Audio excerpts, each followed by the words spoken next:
Hey guys, thank you so much for watching. I'm Pippi Peterson. By the way, you can help out this channel by buying some of the t-shirts that I've got. They're all my designs originally, so I created them for you guys. In fact, this one particular, the 100,000 or 100K Camping Club, that's for when my channel reached 100,000 views.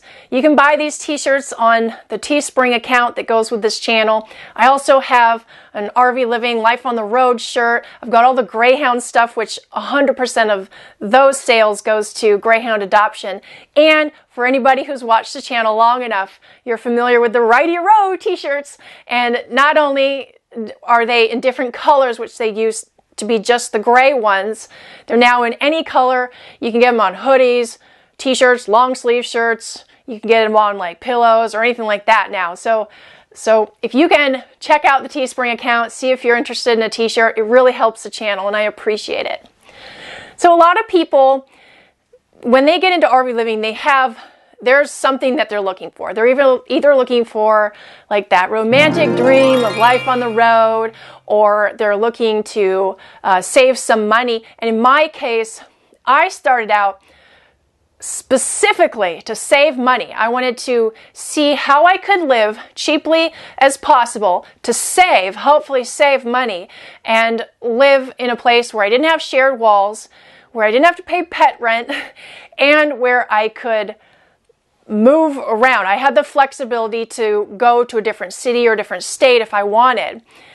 And that's exactly what I wanted. I was previously living in multiple cities and different states and stuff, but kind of on a longer term basis. I wasn't traveling, I was more moving to live.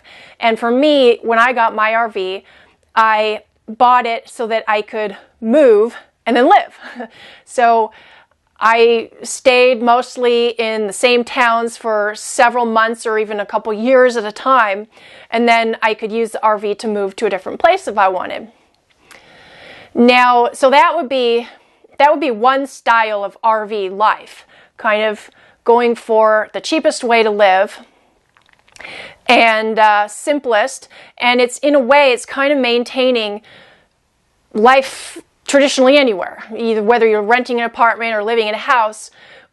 If you live in an RV, probably parked in an RV park, you're still going to the same grocery stores. You can have a regular full-time job. You have all your regular friends, and you know that state, and you can get mail, and there's nothing really to worry about. So that's, in my mind, one of the cheapest ways of RV life. Now, some people might say that's not RV life, and that's just up to them. The other thing, so I got into RV life on the road after doing, RV life parked in one spot and trying to live as cheap as possible. So I was traveling for 2.5 years in my RV, in different RVs, because I sold one and bought another one, for 2.5 years, and that RV life on the road is exhilarating, thrilling, possibly once in a lifetime. It's epic. It's an adventure. Now, at the same time, it's exhausting and expensive. That was my experience, okay, mine personally. And I traveled on the road alone and then also with people, but always living alone in my own RV. And for me, for doing that, as thrilling and as exciting as it was, even if there's other people around and you meet a lot of people, you make a lot of friends, lifetime friends even all over the country or wherever you go, it's still missing. You don't really have that community. You don't have like an evening class that you go to. You don't have your mom you go visit on the weekends or once a Sunday every month or something like that. You don't have a full-time job you go to, that's for sure. And you might be working from home, which is what I was doing, which allowed me the flexibility to be anywhere. But even with that, trying to replace that sort of stuff at the part where I was in life, my experience, I can't talk for everybody, But it really lacked that. Plus, it was expensive and extremely tiring. It's tiring because when you finally get settled and you're doing stuff, I was working. If you're not working, might be a different thing.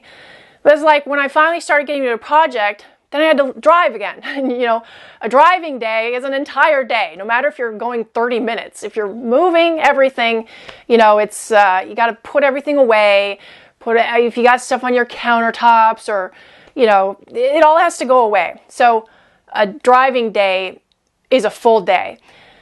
So for me, it was like when I finally got settled and I wanted to start something, then it's driving day again. And I found that over the 2.5 years that I was living life on the road full time, my stays were getting a little longer and a little longer and a little longer because I was craving just the ability to have a little more regular life. And so from what I cannot speak from is if you're traveling with somebody and you're doing it all together and you're living in the same thing, you're a unit, absolutely, I imagine that would be easier because there's somebody else to share and all the tasks to do, all the planning, all the scheduling where to go, all the maintenance, all of the packing up, hooking the rig up, it's all shared. So I imagine it's less exhausting. If both people are bringing an income, it's less expensive. And so that is something that I can't speak from. But as a single female, it's tiring because you're also not just doing all that, but you're really looking over your shoulder all the time, watching your own back. And, you pull into a rest stop or a campground and people are, you never know when you're going to pass by a psychopath or a murderer, which these people exist, and you just never know when somebody's sizing you up. So it's a little more stressful because of that in my experience. But that, I wouldn't ever deter anybody to do that because it's such a thrill. It's an epic adventure, like I said, and something that not everybody gets a chance to do. So that's just my experience with it, and what a great thing to do. And I still kind of crave it at times since I haven't been on the road for several months now. So, but that, to each his own. And then there's the other idea, which kind of blends these two. There's like seasonal, where you kind of get the best of both worlds. You get to live in 2 different spots, or even maybe they alternate every year. We live in one place for 3, 5, 6 months, whatever, like in Arizona or Florida or Texas. You live there in the winters, and you get the best winters. And while you're there, you're probably not moving your RV too much. You're there for the weather. So you find a spot, you can park for a while. That's the cheapest way, is always staying as long as possible in one spot. Then you've got regular friends that you might make down there. You can take classes because that's long enough for a class or 2 to run. And then, come spring or fall, you go one way or the other, up north, find your next little home. And in that sense, you can have almost 2 different lives. Then you've got your friends up there, you've got your community, you've got your regular routine, all the grocery stores and then even with that, you're not planning as much. And then maybe for a month or 2 in between, while you're traveling to those spots, then you get your life on the road. So you get that thrill. And if it's a limited time, it's not as expensive. It's less dangerous, you're less exposed. If you're like, a single female like me, or, whoever you are, even couples can be mugged, So that's kind of the best of both worlds. However, with the seasonal thing, the people call them snowbirds, because, they come down, they leave the snow and they come down to Arizona. I've lived in Arizona for over a decade, so that's what I know they call them there. And anyway, that's another best of both worlds. But the downside is, not downside. I'm just thinking about all the things related. In that sense, you probably don't have a regular job like you might if you lived in one spot, full-time somewhere, year-round. So you'd have, for income, you'd probably be relying on work from home, just like you would if you were on the road. So that's another, maybe a wrench in the works. And then the other thing that I want to touch on, so you kind of got full-time living in one spot, you got full-time living in two spots seasonally, with travel in the middle, and then you've got full-time travel, right? So within all of those three types of RV life, you still have some choices. Do you pay somewhere to hook up water, electric, and sewage?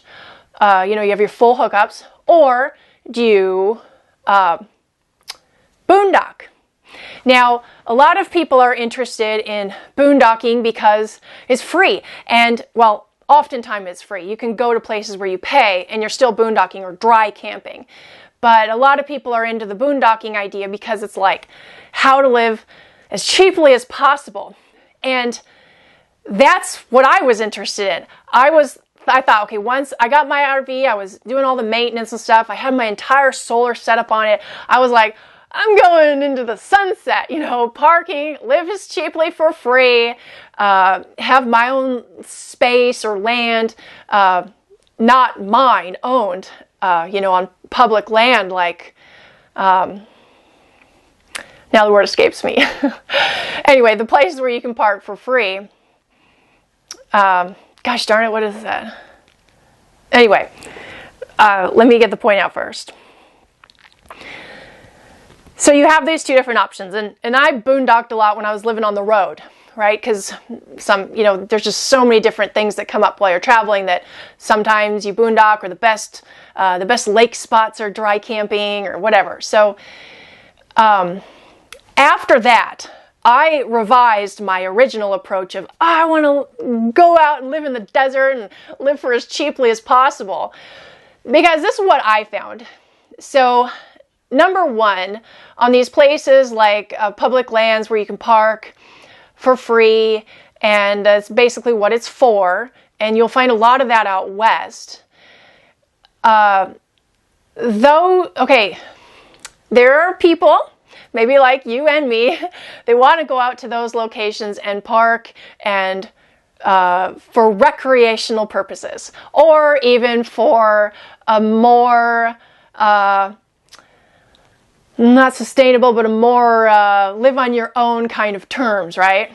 But then there are also those people, and statistically speaking, this is true.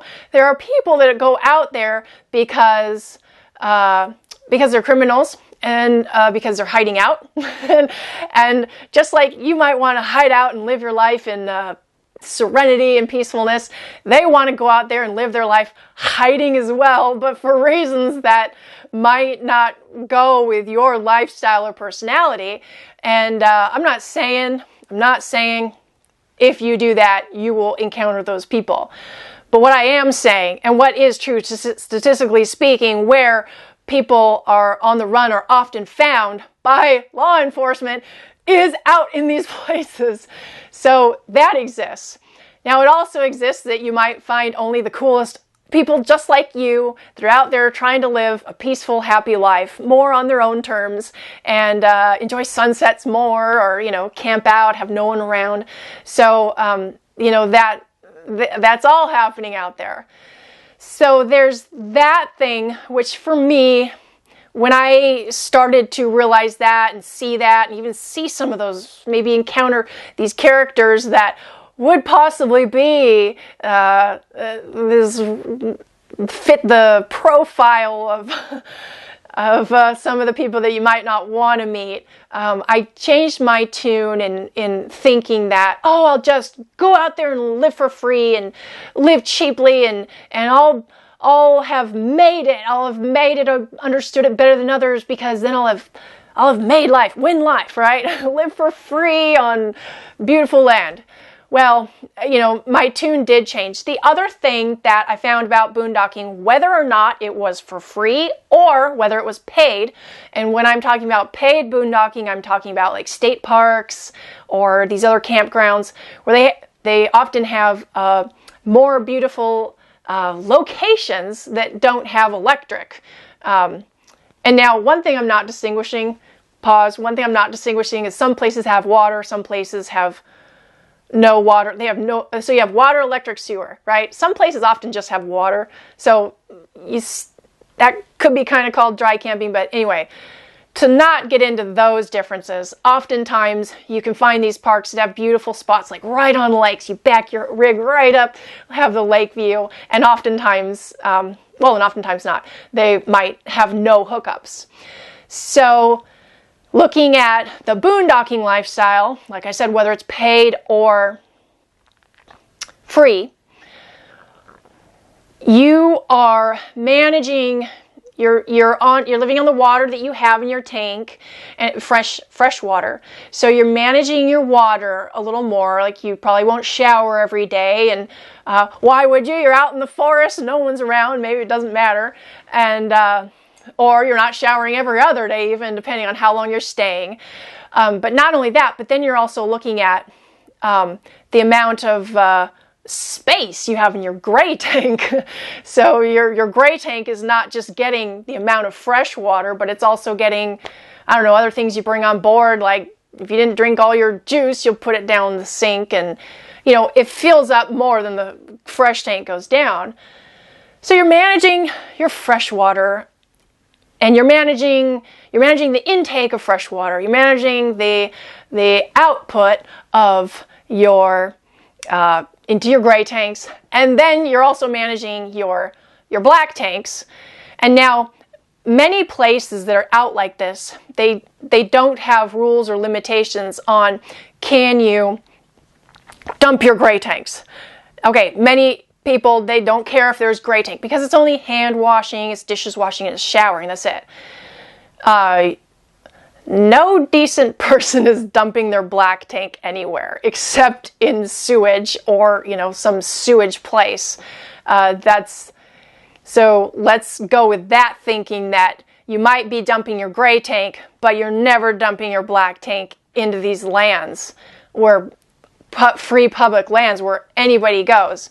So let's just think that, those lines of thinking.